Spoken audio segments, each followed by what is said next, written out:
time of recording this Q&A, I'd literally just finished doing the Star Trek Beyond reviews, and the two reviews are the links are in the description below, where you can see the spoiler-free and the spoiler review. So please do go see those if you haven't seen the movie and would like to either be just given a peek through the keyhole or have the whole plot details if you're not really planning to see the movie but want to know my opinion anyway. But anyway, now that that's out of the way, this week's Q&A video, and I apologise for a lack of Q&A videos, but if I don't have questions from people, I can't answer them and I can't do videos for this. So, without further ado, we go on to the first question, and it's from the man of logic and reason, and he is the Co92. How you doing? Question 1. What are your thoughts on Ben Affleck being the executive producer for the up-and-coming Justice League movie, as well as Jeff Johns being the head creator for DC Films? Awesome. Everybody deserves, people who made that decision, 1,000% raise, pats on the back, because they're the people that should be running the shtick. And I saw, and the 101 question is, actually, no one's asked me about the Justice League trailer. I think it's awesome. Just in case anyone asks. But yeah, the fact that Ben Affleck is going to be one of those people that is one of the consultants of how this series should be going, considering this guy's track record with Fargo and The Town, and the work that he did as an actor on Gone Girl, which, by the way, that movie is messed up, but the guy played it so well. He is the archetype Bruce Wayne at the moment. He's even got the look of Bruce Wayne down as a distinguished businessman / crime fighter. You know, he just pulled it off great. And, you know, as a writer, I mean, one of the things he did as a writer for Dawn of Justice, he actually did the rewrite whilst wearing the bat suit. Seriously, go Google it. He actually did it whilst wearing the bat suit. I mean, there's method acting, but method writing, I suppose. So, yeah, long-winded answer, but to the point. I think it's awesome. And we have one from Fenice. He's looking at me thinking, dude, what are you doing? Question 2. If Pontiac were to make a comeback, what do you think should return first? The Firebird or the GTO, and why? You really need to ask? The Firebird. Why? Because Knight Rider. And I've always liked the look of that particular Trans Am. It looks so futuristic.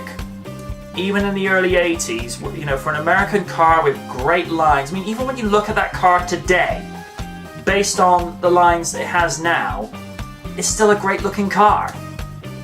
I don't know about the Kevin Morgan design has grown on me a little bit, but I'd rather see a car that, instead of being new school, old school, it should actually look like a vision of the future and not a design that's based on a classic Camaro that's made modern with a Trans Am that's trying to look modern but old school as a new Trans Am, even though Pontiac are gone. There's a mind twister. But yeah, Trans Am. Another one from Fenice. After the 25th event recently, what are your thoughts for the just revealed Sonic Mania and Project 2017? And for a bonus, what are you more excited for? I actually do have an audio commentary that I will be uploading along with this. But since you've asked me on my thoughts, Sonic Mania looks awesome. Project 2017, we don't really know enough to go on, other than it's likely to be a story with stakes. What I think works best for Sonic games is have it at a level where everyone can enjoy it, but the stakes are raised, and not necessarily go for something that's too uber mature, like Shadow the Hedgehog or Sonic 360.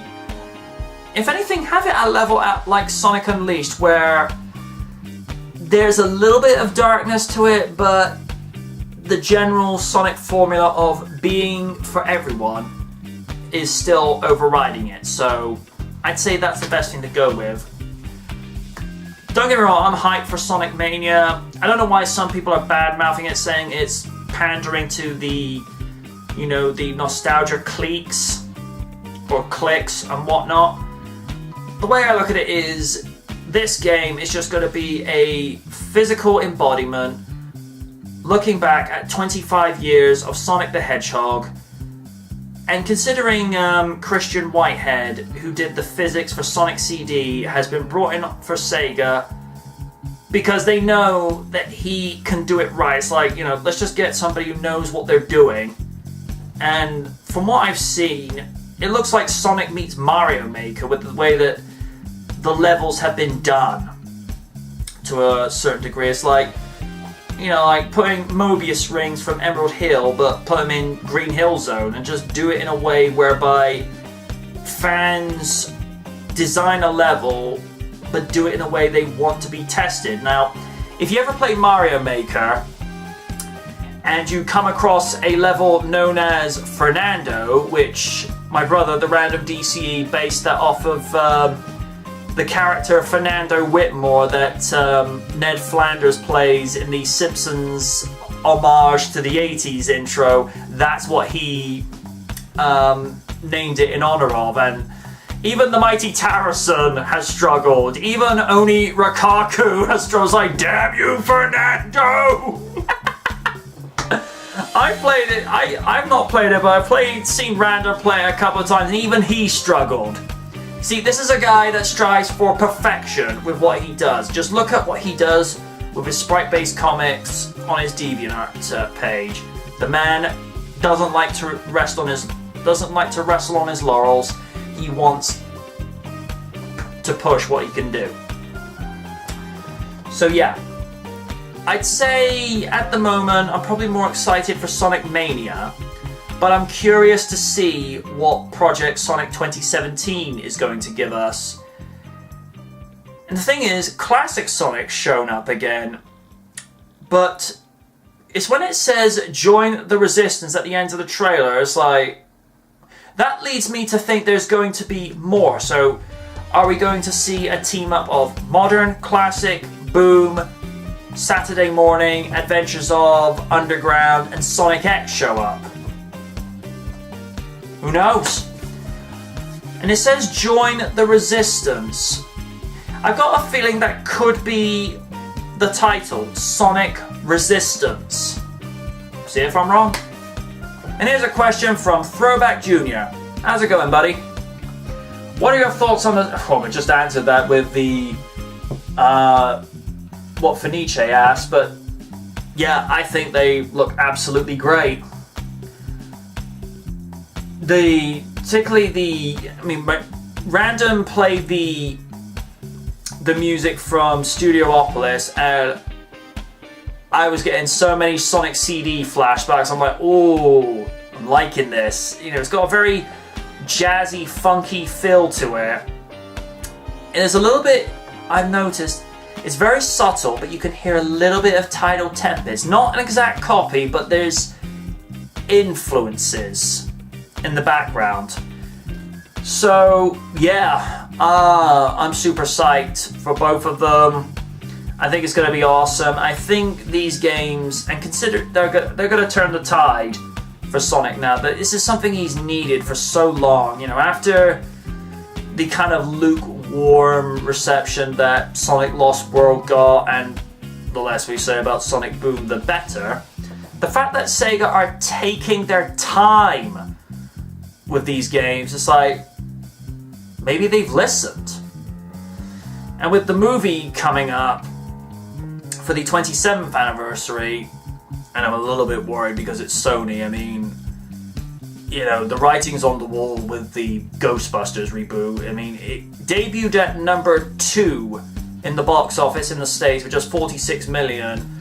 From boxofficemojo.com, I think it's dropped down to 4th. And Sony have removed Mr. Stay Puft from the PlayStation Network, and they're removing other advertisements, and people have been fired over this. It's like, oh dear. That'll do it. for this one.